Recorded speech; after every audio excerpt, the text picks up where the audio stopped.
Hey everyone, Nathan Long here, president of Saybrook University, right here in Pasadena, California. Welcome to another episode of Saybrook Insights. My guest today is the passionate, fiery Saybrook alumna, Katrina Sczesny. Wow, what an interview. She's working on finishing her dissertation research at Saybrook University, and we're going to delve into that along with her work on the juvenile justice system during her master's project. We're going to hear about these and more during the interview. Katrina is truly an inspiring scholar practitioner. So let's get to it with Ms. Katrina Sczesny. Katrina Sczesny, oh my goodness, it is so good to have you here today on Saybrook Insights. I caught wind of the research you're doing through our Dean of Students, our actual Assistant Vice President, Dr. Shanice McGill. She was so excited about the work you're doing. And she's like, Nathan, I think this is going to be awesome. And I'm like, as she talked to me about it, I'm like, this is amazing. So really want to dig into that and much more. But before we begin, could you just talk a little bit about how you found your way to Saybrook University? When I landed at Saybrook, I was going through such a life transition. At that point, I'd been an active duty military spouse for a couple years. I had finished my bachelor's in psychology, criminal justice studies for about 2 years, about a year and a half. I'd been out of school trying to debate whether I was going to grad school or not.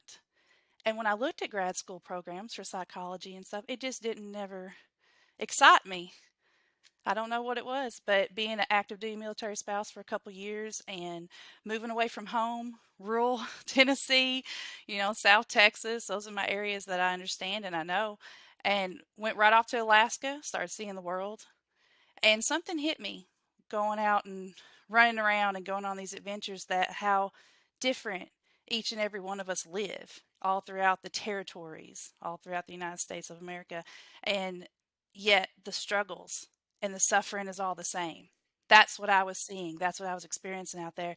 So when I started looking at graduate programs, I was looking to go start my master's. I stumbled upon Saybrook and I found a social systems transformation course. I found human science. I found like minded people that had a passion, had a fire to make change and create justice and make things just as hunky dory for everyone. And it was a blessing. And so the life that I had lived and the things I had gone through, that was the education. Humanistic psychology, that was the education that I was lacking. That's what I needed. So Saybrook I found. That's amazing. I think I need to button that up and take that with me wherever I go. That's very inspiring. Seriously, really terrific way of putting that. You said you were an active military spouse, and I certainly don't want to pry into too many personal details, but would you be willing to talk a little bit about that journey for you? Because Of clearly course. that took you around the country. Yeah. My journey specifically as an active duty military, we've all wore these different hats all throughout our lives in different ages, and but from age 28 to currently, I'm going through a divorce, being married as an active duty military spouse for almost 13 years. Um, just turned 41, but the life you commit to being the spouse of an active duty service member in the United States military, in this military industrial complex, with a huge heart, that commitment you make is in ways a moral injury to the spouse themselves, not just the soldiers and what they go through, but the spouses. And because we come to the table with our own thoughts and hearts and values and morals, and we get tossed in. Because when you go into the military, you're tossed in no matter where you're from. Doesn't matter where you're from, you're tossed in, you are molded, and so is your family and your spouses and your children. We understand we have military kid month. We recognize I have four of them. I have four military kids. And it's a whole entire lifestyle being in the military alone. Stand alone from civilian lifestyle. Military lifestyle is its own complex system going on. It's very secluded. And we move every 2 years. We move from spot to spot. So we lived in Alaska. We had 4 years just being us. 1 year he spent in Afghanistan. He was deployed. He's a combat engineer. Very, very dangerous job. Lost a whole lot of brothers. He lost many friends. As a spouse hanging back in Alaska at that time, I was helping run a national nonprofit, Armed Services YMCA. I was an administrative assistant, I was a program manager, I was a temporary director. I ran over 33 programs for all the military families, especially the children. So while they were gone, my job, my literal job, was to Fairbanks, Alaska, very secluded, very beautiful, whose military at Fort Wainwright provides about 60 to 65% of the economic, all the income for the Fairbanks area. So not only was I running Armed Services YMCA and running these programs with my help of my people down in Anchorage, I was sitting on the military affairs board in town in Fairbanks. So I was socializing, interacting, and listening to policy and change and sitting at the Chamber of Commerce luncheons and listening to actual locals born and raised and transplanted, especially transplanted to the Fairbanks area. And all these decisions that affect the military and what the military is going through affects this town. And I see that and I'm living it. And I'm playing on a local softball league and hanging out with everybody and going to all the fundraisers. Part of my job was fundraising. So that experience alone was very traumatizing in a way, but it was very heart filling. My servant's heart was satisfied because the whole entire time that I lived in Alaska, I was serving the local community and serving the military families while I was dealing with a spouse that was deployed with bombs and guns and war and all the reality of war and being his support system back home and his family support system. And we didn't have children at the time. Bless it, we did not have children. And so I was standing in and being the spouse for these other military spouses that had children. So these mothers, some were pregnant, some had 2, 3 small children. So I would step in and drive them to 2, 3 feet of snow on the ground. I would drive them to the grocery store, make sure these babies had groceries, and um, the things we did for each other. It was a beautiful experience. But again, it was alone. As a military spouse, you're always alone. They're gone all the time. But yeah, we traveled, drove through Canada, got to see beautiful Canada. Coming back, we lived in Florida. I had a baby born in Florida. We lived in Texas. I had a baby born in Texas. We lived in upstate New York. I had a baby born there. And then the fourth one was born in Southern California. So I had a little chain all across the United States. I've lived in every corner because of the military, being transplanted and displaced. And I've had a child born in all these different territories across the U.S. And it's been exciting, but it's been very lonely, you know. And then, of course, you have the soldier. He has his own whole experience of being in the military for 13 years, completely different than mine. How so? Well, he's the soldier. He has the commitment to the mission. He has the vow. We take our vows on this side, people take their vows on that side. I will always find compassion and understanding for any human being, despite, do I agree with the military industrial complex? Absolutely not. Do I agree with the history? Absolutely not. But I support that soldier. I supported him the entire marriage. I still support him as the father to my 4 children. I will always support him, especially his mental health and his rights as a soldier. When they come home, we are obligated as a society to take care of these people, whether they volunteered or were voluntold, as we call it. Some even without the draft, some of us, because of the expectations from our society, especially as men and poor men that need to provide for their families, um, there's a lot of expectations become, to serve your country in the military. And it does bring benefits, but it brings mandatory mental health issues if they come up. It's kind of comes with it when you sign that contract. It's guaranteed that things are going to change. Your experiences are going to change. You're going to be exposed to the most gruesome violence.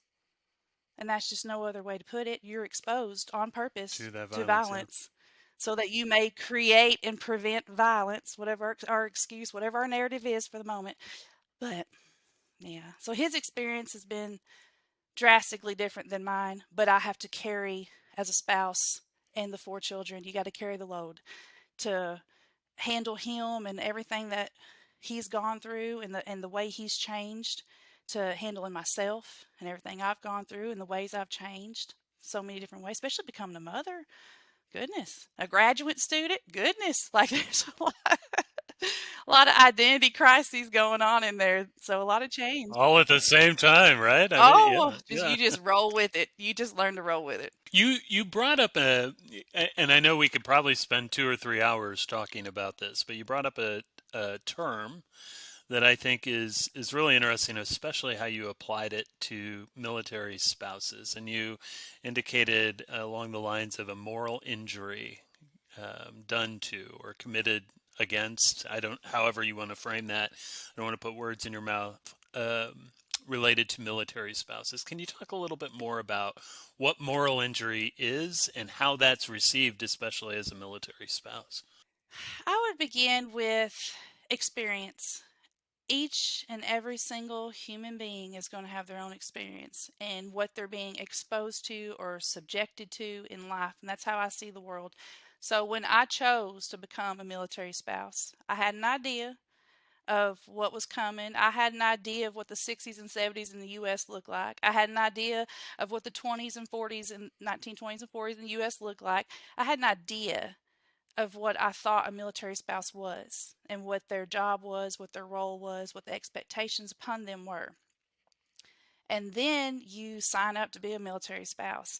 And I, along with my own personal trauma from childhood and life, I am committing myself to a soldier to be their support system in a system that does not support them, in a system that turns their back once they actually reach out for help. For example, it is well known in the military culture, less so now, but definitely throughout our history, that once a soldier starts exhibiting or reaching out for help or saying, hey, listen, I'm having a problem, I'm really struggling right now, or sick call, they wake up in a mental state and they really just can't handle life that day. They need a mental health day. They need a break. They still got to be at formation to 0600 or else.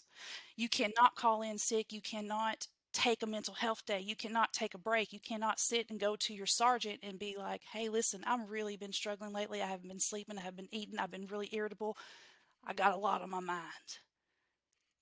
Because if you do, once you get labeled and you get seen in the mental health and you get seen at behavioral health, this label and this stigma comes along with it. And a lot of them that are career oriented must hold back. So they have to find other outlets, of course. So you got to find other support systems. If you can't go to the mental health department and ask for help because it will stigmatize your career, it will halt your career. It will put a flag in your folder, in your jacket, you're flagged. So if you can't do that, you've got to go where we know to go. You go to your family, you go to your spouse, usually, right? You go to your family, you go to your parents, you go to your friends, you go to your drinking buddies, whatever your outlet is, to have a mental health day, to have a release, to have a, oh, this is what I got going on and I need some help. Like I'm really struggling. I don't know if I can keep showing up. I don't know if I can keep taking care of these people. I don't know. I feel like I'm going to snap. We've all been there, I think, as humans. So for soldiers themselves, for the longest time, once they're labeled as mental health issue, once they're labeled as, once they get medicated, especially too, now we reach out, antidepressants, anti-anxiety, once they get medicated, their duties decrease. Like they're not considered reliable by any means anymore. A lot of them get chaptered out. A lot of them are, we call it med board. They get med boarded right out as soon as they start seeing a psychiatrist, as soon as they start seeing a therapist and start talking. Some of them get flagged. And so, along those lines, that's your career that you had in mind, that's your stability, that's your home, that's how you support your family. So, it's hard. So, as spouses, moral injury. Not only do we go through our own experiences, we have to see what comes home to us every day if it comes home sometimes. Sometimes it's gone for months. We have to see what's walking through the door. I walked on eggshells for years and years and years and years because I never know what's going to walk through the door.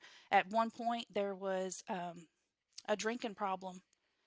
And so not only do I have to see what mood is walking through the door, but I got to see, is that mood been masked before it walks through the door?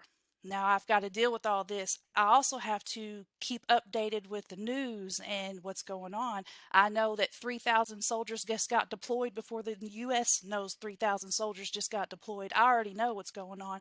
And so I'm waiting for the backlash. I'm waiting for the conversations. So I'm carrying this and I'm carrying this and I'm carrying so much and I'm carrying the weight of the world globally. For example, when we watch our soldiers go and commit atrocities, in my opinion, we have to watch this and we have to support that soldier that still comes home, because that's our job and that's our commitment and that's what we signed up for when we took those vows. And so it comes with your own morals and your own values, your own stances, and where you stand in the world. You still have to be open and accepting and be there for that person as much as you can, because they're just a human trying to wake up and survive just like you are. And it's hard. And so I personally, through my personal experience, was already a traumatized child, was already, an adult trying to deal with CPTSD and anxiety, trying to deal with everything. And then I made the choice to marry a soldier. So it comes along with it. You know what you're getting yourself into, kinda, but be prepared. So it's not as romanticized as a lot of people would have it. Yeah, it resonates with a lot of stories I've heard from friends and colleagues who've been both military and military spouses. I think there's so much of what you say a, there's a commonality of experience. It seems like amongst many.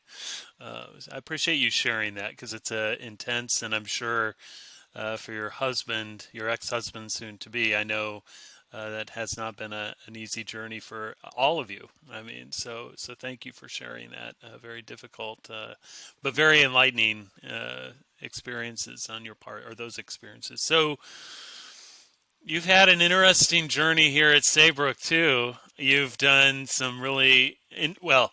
I know from over the pandemic, you led some interesting and very um, unique dialogues around a variety of topics related to policing reform and the like.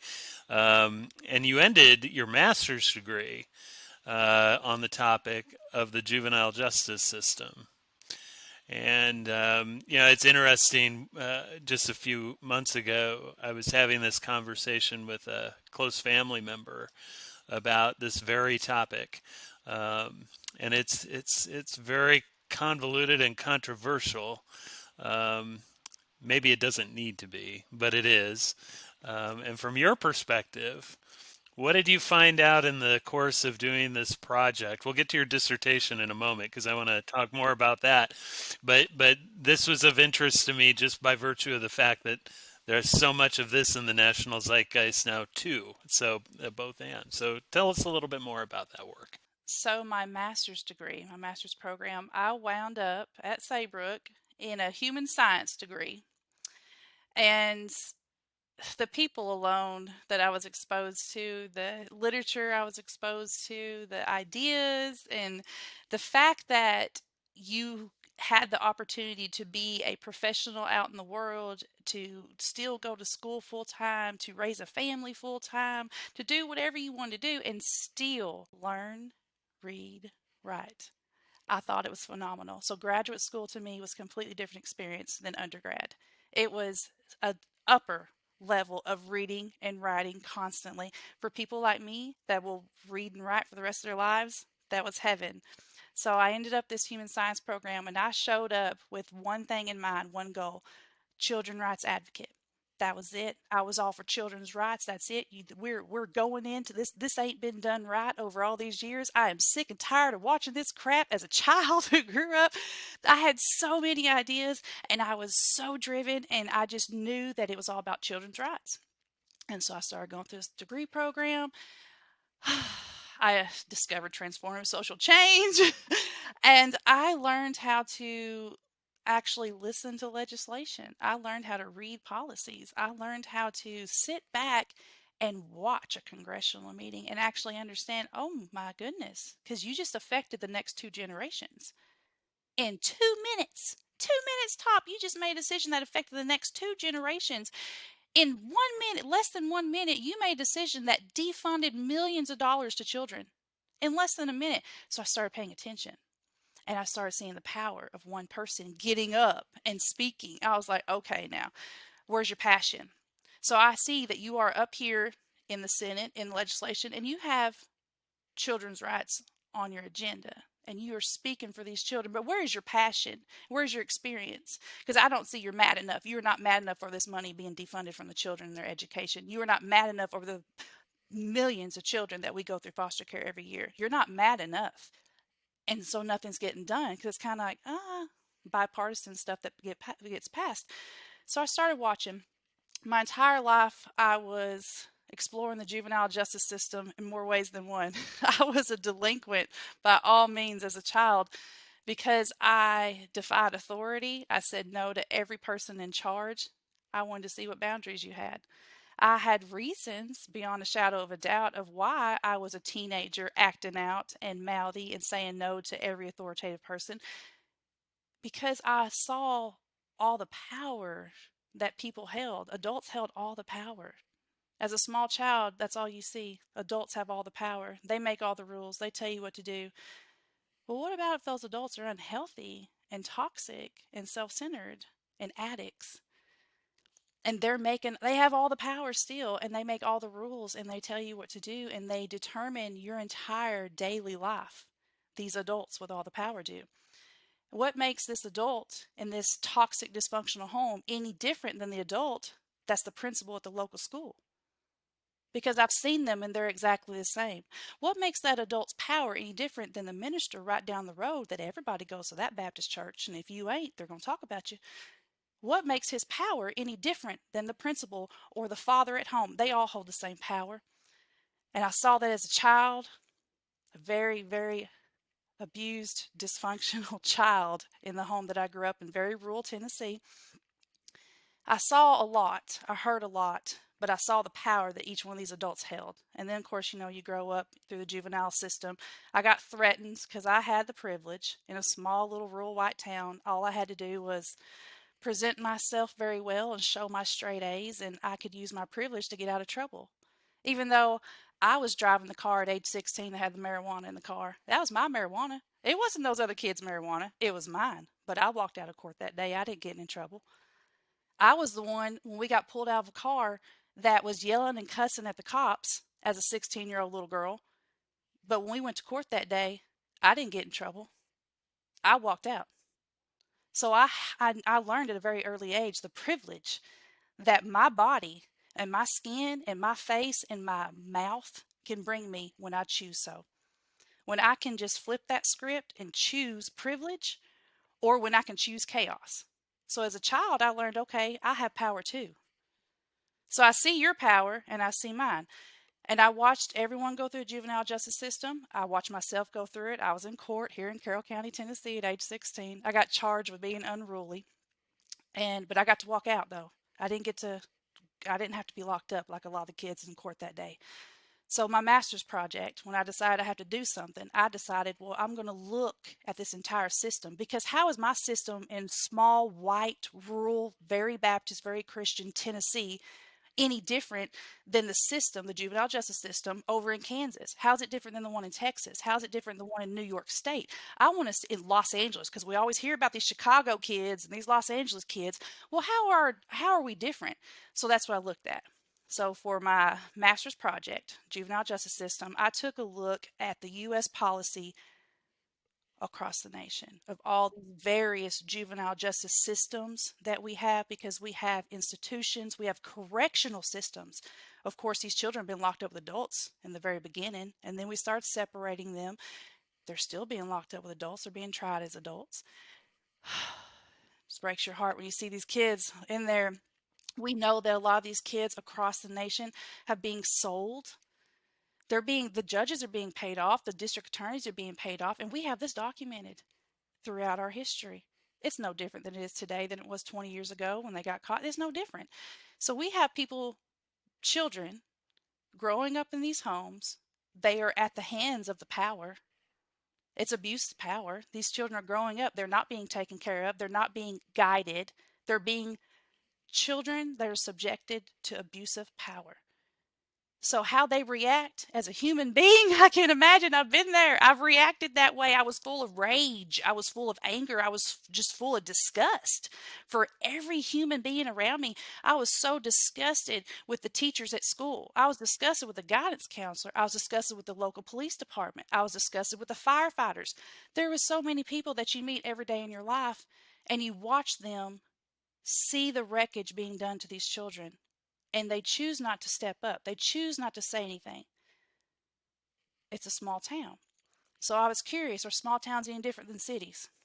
That was pretty much my search when I did that master's project. And I found out it is no different, because in the U.S. culture across the board, the U.S. juvenile justice system is built on and founded in the separation of the child from society.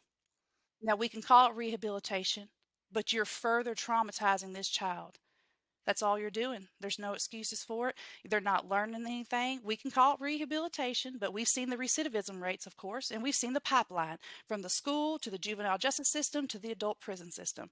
We've seen it. It's there. It's not. We've been yelling about it for a long time. So, as you'd mentioned, a project. The K to prison pipeline, Oh, right?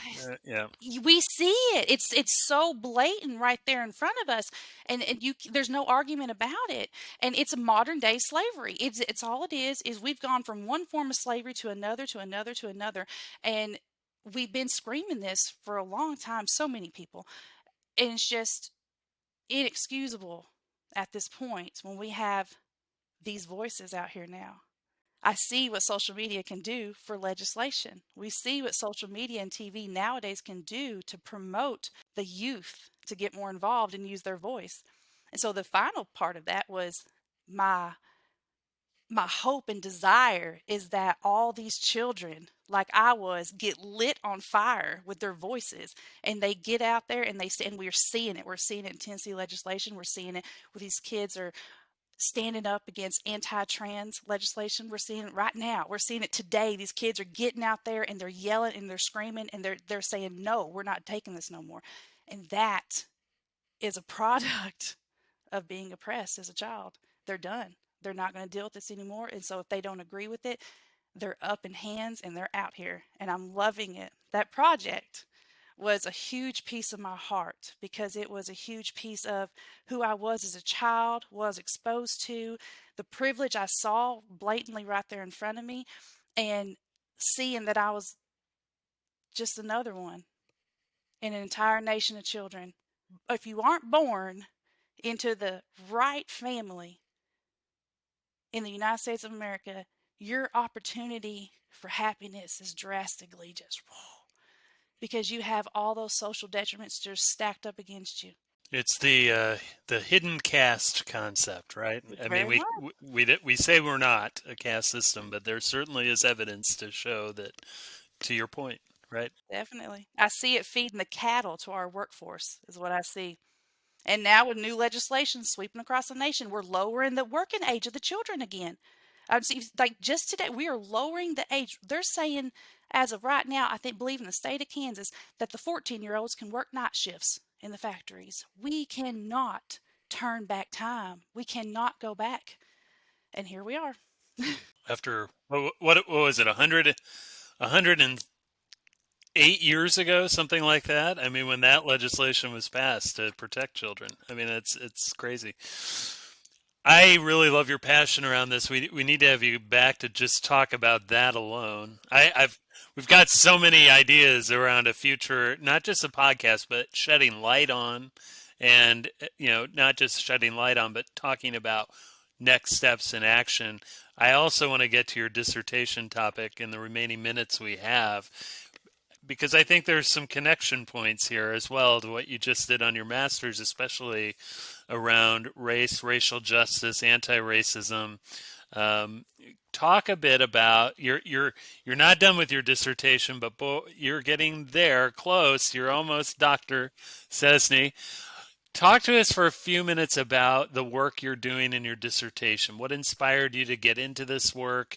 What are your kind of preliminary findings so far? That kind of thing. Well, I'm a doctoral candidate as of right now. I am I'm blessed with such a beautiful committee. They're just such beautiful people, great guides in my spirit world. Oh, just the love I have for these people. As a graduate student, going through your master's degree, and it's not enough. I could have went right to work. I could have started teaching in that moment. I could have ran with it. I could have jumped into policy. I could have went back into the workforce, but it wasn't enough. I still had these questions lingering. And so I had to talk with my advisor, my department chair, and I said, I'm staying. And I'm going to stay specifically for, we were just now starting the transformative social change department. So I came to Saybrook in 2012, right before you had attended.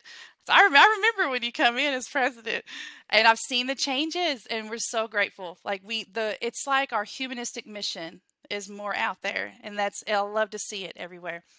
But I just knew it wasn't enough, and with the transformative social change program starting, that was it. That was my calling. That was my moment of action, because now I know these things and my heart's on fire, and it's been on fire, but what do I do? What do I do with all this energy inside of me?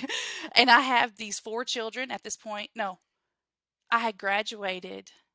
I walked the stage with my master's degree, 6 months pregnant with the second child. All four of my children were born at Saybrook. Everybody at Saybrook's held all my babies. And so when I started the PhD program a year later into the program, I was pregnant with the third child. And in the very beginning, I thought I was going to dive deeper and go from the juvenile justice system to the corrections system. I was headed into abolition. I was headed into the bigger, broad picture of what I want this world to look like for all the children. What do the children need to thrive? What do we need for optimal development? What should society give? We're breeding them. We're forcing them to be born. Like, these kids just wake up one day born. They're not asking to be born.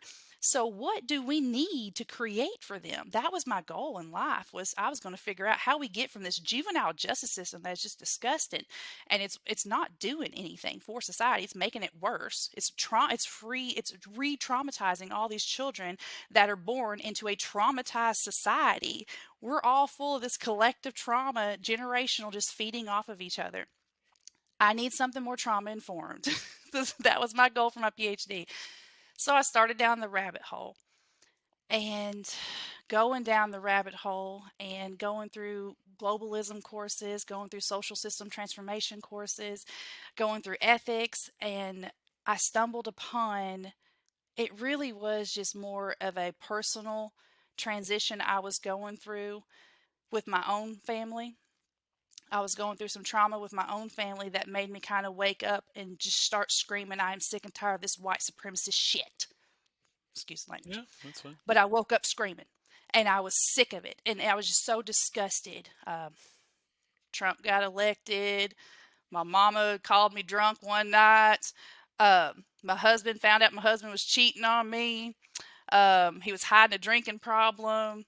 I was writing a paper for a globalism class on slavery globally, kind of like the historical essence of human slavery. I had a lot going on in this moment. And I woke up one day screaming that I am so sick of this white supremacist shit. I am done. I am sick of it. And it was like your eyes open and you can see what's right in front of you. And once you see it, you can never unsee it. That's just how it works for you. And what I saw is what I'm calling white altruism. This is where my PhD work is starting to take off into, is I call it white altruism. What I see in front of me is this strategic colonizing tactic, white settler colonialism. It's supported by your white, elitist, philanthropic, historically men, of course. It has established racist power globally, because we know how we've all started these white settler colonizations. The U.S. is just a product of one. We're just the newest experiment. And I see white altruism, it arises from this white settler colonial perspective of moral superiority. Because we have always, as white, morally superior people, created the rules and the values and the dogmas. This is what you shall and shall not do. And we've done that across the world. And we have a history of doing that. And I'm this little white girl that got born in America. And I was born to some addicts that had no right having children. They were very abusive. I was born into a society that was full of trauma and chaos and rape. And I was displaced as a 7-year old child because of divorce and the world and economics and drugs. And I was displaced from very southern brown Texas as a 7-year old little girl. I was very brown passing, long dark hair, dark skin. My kindergarten and first grade picture, I'm the only white kid in that picture. I am surrounded by color. So that was my kindergarten and first grade.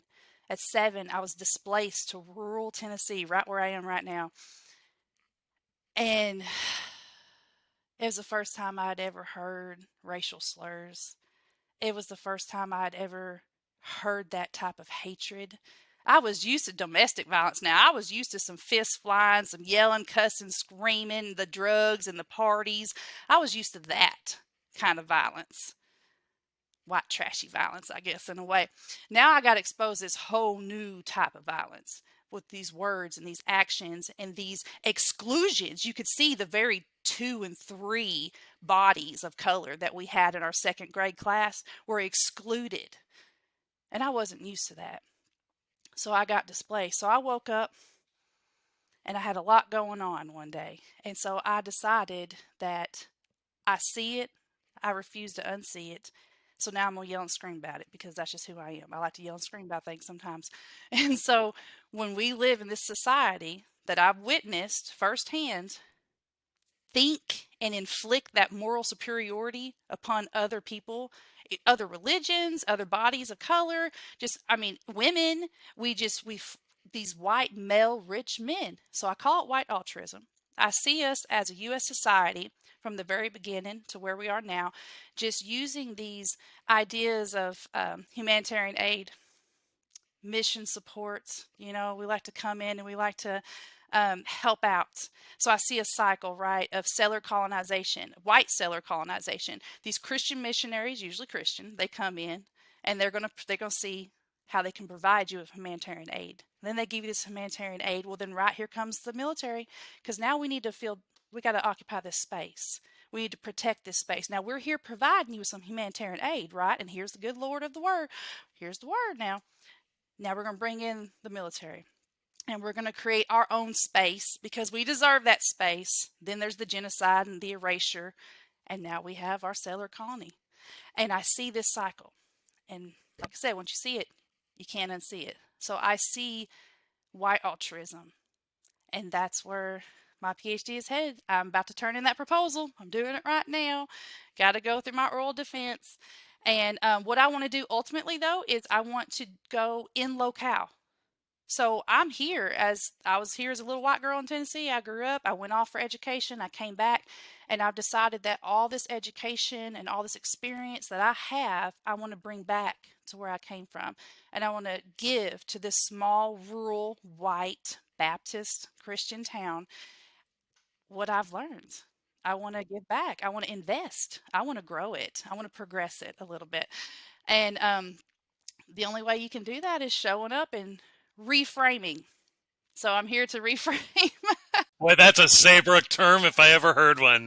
There you go. Well, it's very much a white racial frame, and I want to reframe that and turn it around, and and just give it a new twist, a new lens to look at it through. It kind of goes to the point, I think, we've been talking about with our Justice, Equity, Diversity, and Inclusion Council around, the work that white folks have to do both personally, but also within our communities, and correct me if I'm wrong or if I'm way off base here, but it seems like that you're demonstrating through action that if you're going to see any sort of change, you have to work within your white rural Tennessee community to start to effectuate that change. Am I missing the boat here, No, you're in the boat. We're paddling. Here we we're go. paddling together? Here Okay, we go. We're going down this stream. That's, to me, that's exactly what we're trying. We're preaching. Walk the walk. Why should I go anywhere else and try to affect change or tell them, right? Us and them.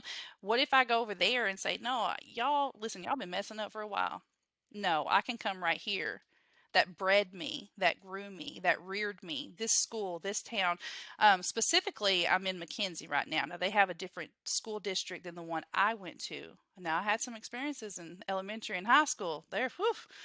But it's the same school, Carroll County district. So I'm in my local rural I small know business right where area. that's Yeah. at. I've been there. Yes, yeah.